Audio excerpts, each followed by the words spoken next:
Good morning, beautiful people. Is this a new intro? Who knows? Anyways, we got the November update celebration livestream announcement tonight, and it's sort of like a sneak peek too, but not really. We see Thena, we see Kingo, but it's interesting that we're actually getting a live stream. So things have been a bit discombobulated. I love that word.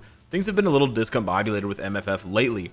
The 1 month ago update, so the full update that we had a month ago, was actually a mid-month update with the Phoenix Force enter the Phoenix tournament, and there was no live stream.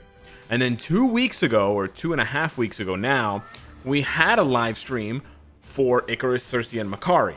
And that was the mid-month full update, and there was a live stream with Cage and Kim. Now we're getting another live stream. So it's really weird, man. It's really weird. We gotta keep in mind this is the following.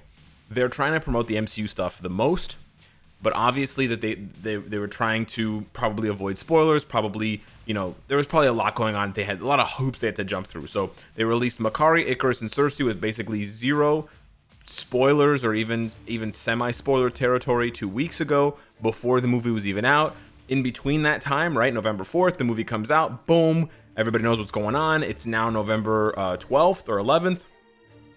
Then we are gonna be into the 16th, the 15th actually here, by the time the live stream comes around for Kingo, Thena, and Gilgamesh. So they can obviously share more. Whether or not there will be actual movie spoilers, we don't know. Probably not. MFF tends to err on the side of caution because Marvel doesn't like their stuff to get spoiled, doesn't like to ruin fans' expectations, but it's a bit surprising because here's the thing. 2 weeks ago, they had a live stream for Icarus, MAKKARI, and Cersei, and it was exactly, it was kind of empty. No offense, it was kind of empty. And we've been sort of saying this for the past couple updates. So I don't want to get my hopes up. Obviously, history is telling us that the updates are getting smaller, unfortunately. I secretly, however, hope there was a little hair on the camera. I secretly hope that the update's going to be big, and that's why they're basically doing back-to-back live streams. So my fingers are crossed for a larger than usual update.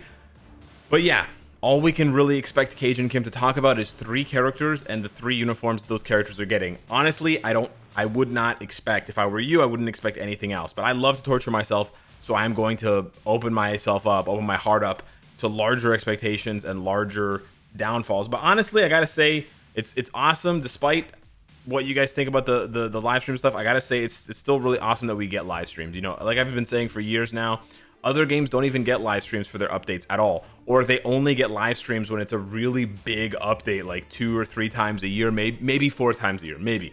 But MFF is one of the few games that still does monthly live stream update announcements. I really like that. Thank you very much to Cage and Kim and the team. I know you guys work really, really hard to bring that stuff to us. So yeah, it's a bit bittersweet, I gotta say, because we want them to have more content, but ultimately it's not Cage and Kim's choice. Right? They're not the ones choosing what we get in the game. They're just the messengers who we should not shoot. So yeah, there is going to be a live stream, which means that I will be live streaming my reaction, which you guys always love. Who? I will be streaming my live stream. I will be streaming my live stream reaction on Twitch, twitch.tv/Cynicalex. Classic self-plug. Monday, November 15th at 8 p.m. Ooh. I think this is still 8 p.m. Eastern, 5 p.m. Pacific. Because daylight savings happened. It's either going to be 7 or 8. I don't know. It's 7 or 8. What is that? 7 p.m. PST? Oh, the coupon code will be valid. Okay, yeah. So I don't know if they've adjusted this time for daylight savings or not. If they haven't, then it's going to be an hour later. If they have, it'll be at the same time. I'm not exactly sure. Because they just post this time here, but they're just translating this from the Korean time, but there's no daylight savings in Korea. And there is in North America, so it'll be a little bit dicey. We'll see. It's either 7 or 8 p.m. But yeah, that's basically it. So we don't have any other new information, but keep this in mind. We still don't know who the tier 3 is going to be, right? We had Icarus in the last update. Presumably, it could be either Kingo, Thena, or Gilgamesh. If we are keeping our expectations low, and we're not assuming that we're going to get a 7th Eternal like Druig, or Crow, a deviant villain. If we're not going to get those, then it's going to probably need to be, it's going to have to be, right? Because every update now has a tier 3, Kingo, Thena, or Gilgamesh. So hit me up in the comments down below, in the middle of this video, hit me up, and let me know which of those 3 you would prefer to get the tier 3. I personally have my theory on who it's going to be, but it's a bit of a spoiler given the movie. And if you watch the movie, you kind of know what I'm saying, wink, wink. But yeah, so that's that.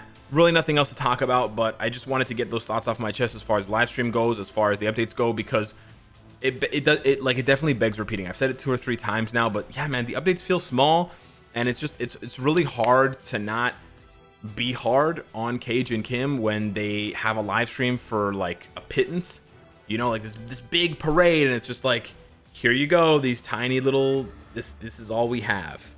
This is my entire fortune. 1 character and 3 uniforms. Whoa, like, you know, so hopefully they have more. Maybe a new World Boss Legend, maybe a new GBR. I mean, I could get crazy with the hypotheticals and the speculation, but yeah, we need big MFF updates. Come on, guys, just take whatever profits you guys have left on MFR and just shovel that back into the real winner here. Okay, MFF has been the breadwinner for 6 years. Recognize that MFF still wears the belt. Okay, all right. Anywho, to wrap up this video, I want to show you guys, and I actually want to show myself because I don't know how fast MAKKARI can obliterate the stage. So I still have 22% Pierce. My cards are still the same. We are doing Cersei plus White Fox plus MAKKARI. So this is the absolute best team that you can give MAKKARI, because Cersei's going to give her, and I know what you're probably thinking. You're like, where's Icarus? Okay, so Cersei is giving a 30% lead, which is half of what Icarus gives. And then she's also giving a 40% increased damage to supervillains and a 40% damage reduction. The 40% damage reduction is huge for survivability, and the 40% increased damage is actually better than a 40% leadership. So even if Icarus's lead was 70% attack, Cersei would still be a better leadership just based on her support abilities for MAKKARI. I know, mind blown. And then, of course, White Fox. There's really nothing to explain here. If you have the leadership ability, then White Fox is the best support in the game for you. And what's really juicy about this one, particularly for MAKKARI, is the chain hit damage. We are seeing numbers in the 700,000s, okay, which is really big for stage 39. And for not having a reforged CTP, right? The thing that I'm really proud of is that I've done all of this climbing with all of these characters and all of these team ups without reforging a single CTP. And I know that given the RNG of card crafting and getting blue SARs to get Pierce, it can actually be easier to reforge because reforging is technically guaranteed. Oh wow, I didn't even need to pop the awakening skill. Okay, hold up. Let me actually reset this because we can actually go faster. I can save the awakening skill for the next rotation. Hang on. So if you really want to optimize your gameplay against Mephisto specifically because you can't see his HP in the first phase, it really is going to take some trial and error. And what that means is you're basically going to need to test out how many rotations and how much damage is it going to take me if I don't miss any procs, if everything's perfect. How much damage and how many rotations is it going to take to trigger his next phase, right? To trigger him to go to his next phase. And it's really important for you to figure that out in min-map. No way! There's still 7... Bro, this is...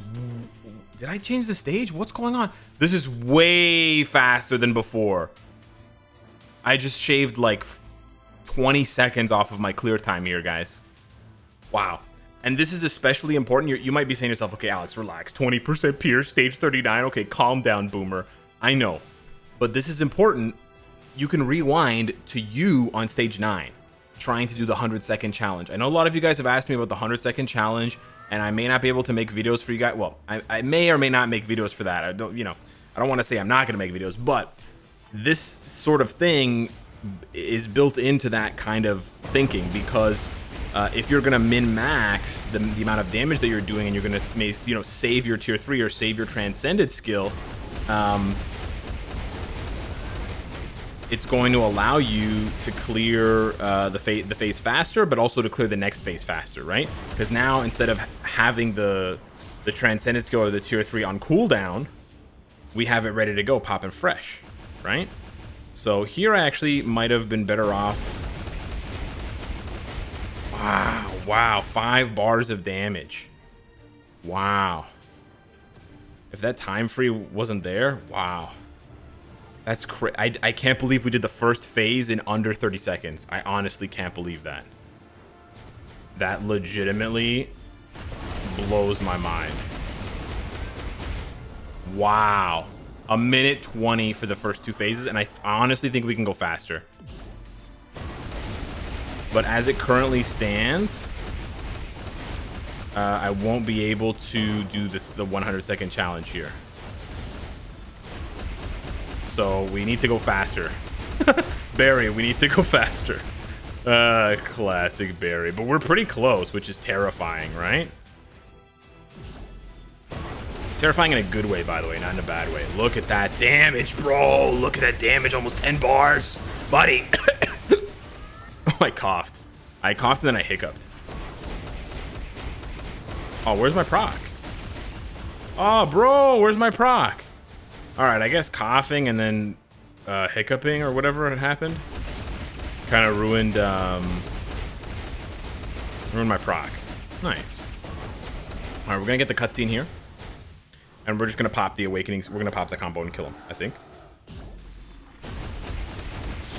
we missed our proc. No, I was too close to him. Yeah, bummer.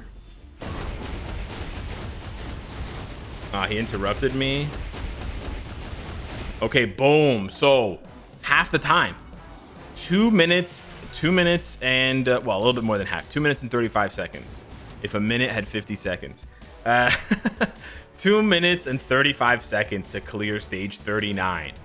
That is blistering fast. It is almost a minute off. It's 50 seconds away from the 100-second challenge. So at the moment, it seems like if you're using MAKKARI, it's impossible to do the 100-second challenge on stage 39 unless you have 25% pierce. Maybe the extra 3% pierce helps, or if you had a reforged CTP. But with less than 25% pierce and without a reforged CTP, for MAKKARI, it seems impossible. It's probably also therefore impossible for Luna, because I already used her with White Fox. It may be possible for Sharon Rogers. That I will have to test. But MAKKARI does it, might be doing it the fastest in the game, which is a huge milestone for her. So yeah, that is MAKKARI with a very strong rank 160 build. I'm still not using her artifact. I'll do a follow-up video with her artifact. Maybe the artifact will push her over the top. We've got a regular CDP of energy with a 200 proc there. We've got the uniform still at legendary, so I'm still not quite maxed out on the amount of damage she could be doing as far as her physical attack stat goes. And then we've got Strike Odin's Blessings, Balance Odin's Blessings, and the crit rate one. So just like as much physical attack as possible. Well, I could give her more if I just replace the physical attack Urus with more Odin's Blessings, but this is pretty close to the max that she can have. She'll probably cap out around 5,550 once I can get that last upgrade on her uniform, maybe 56,000, which is a ton of HP. Don't get a ton of physical attack, don't get me wrong. But yeah, so hit me up in the comments down below. Oh, we still have two stages to go on overdrive. Jeez. All right, well, this build is far from over. Maybe with all of these upgrades and perfect play, she can do the 100-second challenge, because my God, did we clear that first phase in under 30 seconds. You saw it, I saw it. It was glorious. I have to go change my pants. So yeah, hit me up in the comments down below. Smash the like button. It'll give you a present, and I'll see you in the next one. Take care.